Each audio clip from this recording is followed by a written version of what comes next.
Без разлика дали е за храна, дали е за облека, дали е за архитектура, за било што, го сакам првин убавото. Јас работам во Мала Станица, односно во Национална галерија на Македонија, и од таму добивам навистина и инспирација, и техника, и боја, затоа што имам многу контакт со уметниците.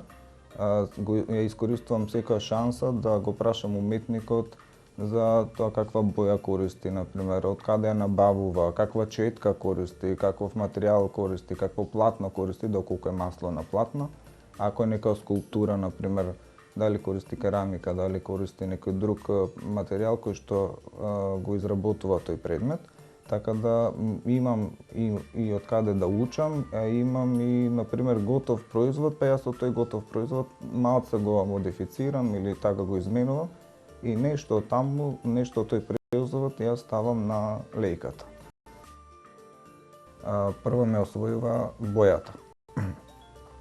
Со тек на годините, естетиката во мене се повеќе и повеќе ја усовршував со тоа што дали читав книги повеќе за естетика, за архитектура, и тоа во мене се повеќе и повеќе добиваше во жар и одлучив да се занимавам со нешто што ќе биде корисно и убаво за луѓето што ќе го видат или што ќе го имаат мојот предмет како декорација во нивниот дом.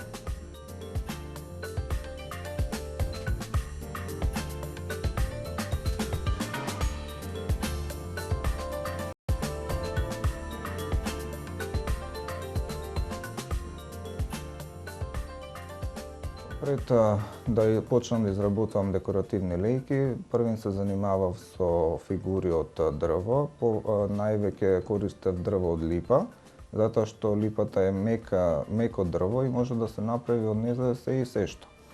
Не треба многу напор за тоа, со неколку така лесни потези може да се добие било што. Но тоа кај мене траеше можеби 1 година, така да сосема случајно ја фатив во мојата рака лејката, видов дека може да се направи нешто убаво, да се искористи целата површина што е на лејката и така почнав со изработката на декоративните лејки.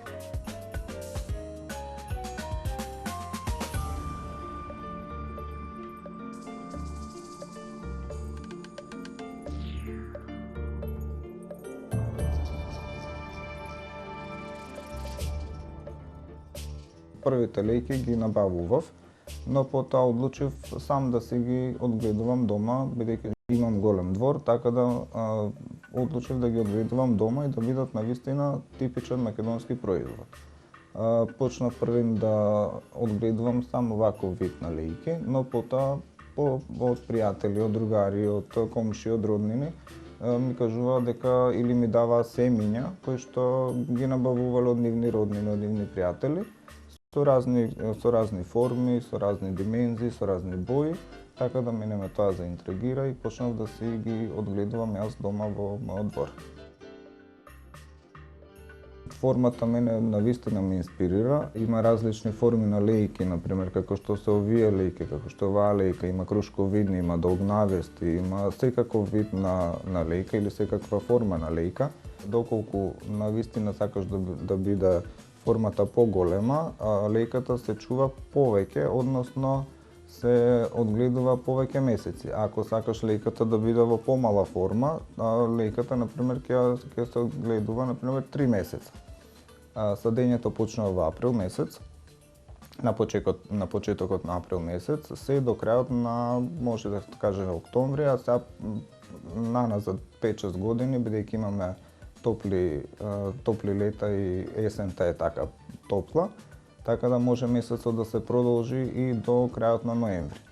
После тоа се кина лејката, се остава да се суши на суво место и на топло место, да не биде, например, вака како што стои сега на масата, затоа што одоздола почнуваат веќе да му флосува, да фаќа влага и тоа не треба така да се суши, за да може да биде лејката чиста и без после тоа да биде многу лесна за изработка. Се остава да се суши до крајот на март месец и после тоа може да се изработува било што. Првата лејка беше многу едноставна и проста, така да со 2-3 работи, со 2-3 материјали, но со тек на времето тоа се повеќе и повеќе се надградуваше, така да јас барав и повеќе материјали кои што сакам да ги кои што сакав да ги ставам на лејката, за да биде поинтересно и да биде повпечатливо за обичниот човек. Основната причина за овие модели се природните материјали кои што ги користам, без пластика, без метал, без гума, без ништо. Се што е природно или земено од природата го ставам на лејката. Бидејќи лејката потекнува од природата, сакав да биде комплетен производ природа. Пред да дојдат, например, овие модели како што ги гледате сега, имаше само кожа, шишарка и некој камче така, собрано од природата. Од многу работи може да се инспирира човекот, поготово тие што изработуваат вакви работи. Од народните носи, знаеме дека нашите народни носи се пребогати со орнаменти, со убавина, со боја, со квалитет, така да од нив највеќе се инспирирам, но не може да се стават сите елементи на лејката, бидејќи многу се ситни тие орнаменти и не може целата носија, например, да се пренесе на парчето на лејка. Затоа одбирам некој орнамент кој што може да се направи на лејката и тој орнамент јас го правам идентичен како што е на народната носија. Освен од македонските народни носии, тоа исто може да се пренесе од македонската архитектура, која што се во последно време така може да се каже дека е посовремена и поинтересна.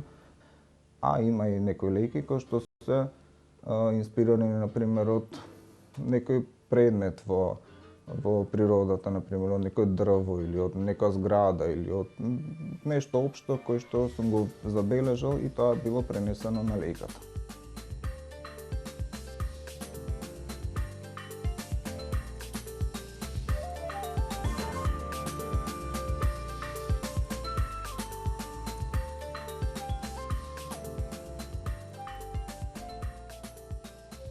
За овие 5 години, колку што се занимавам јас со изработка на декоративни лејки, во нашава држава немам видено, приметено, слушнато исто така човек кој што изработува ваков начин на декорирање на лејка.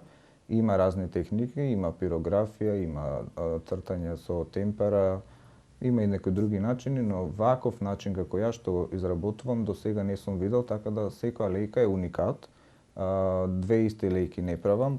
Во моментот што ќе ми дојде, тоа и го пренесувам на лејката. Се случува некогаш, што станам и во 2 часот, 3 часот наутро, за да почнам да изработувам мојата работна соба.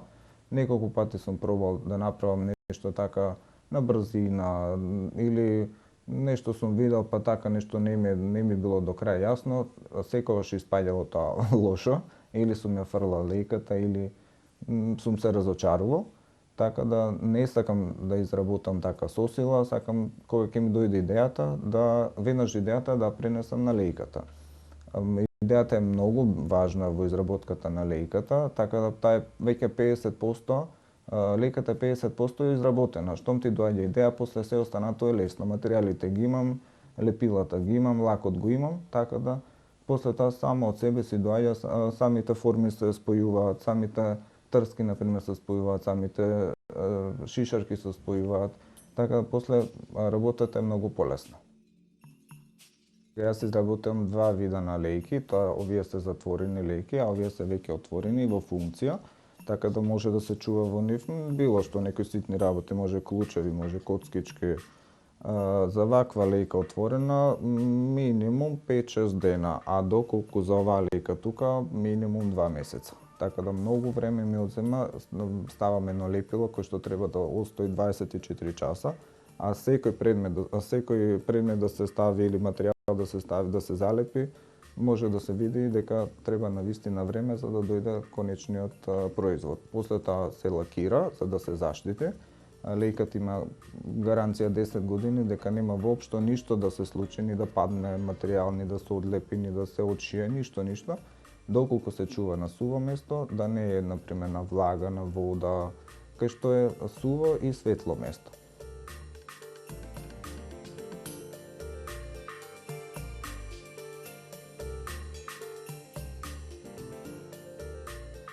Па најверојатно по другиве држави може би не виделе вакво нешто, така да имаш еден проблем во една така подалечна држава, ми ги врати од граница или од аеродром, не знам каде биле се носени тие лејки.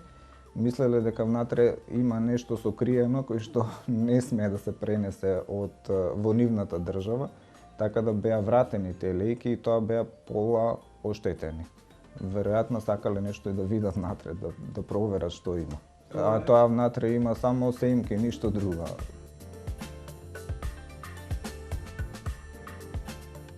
Чувството на крај е прекрасно, бидејќи сум направил нешто убаво, излегло нешто од мојата душа или од моето срце,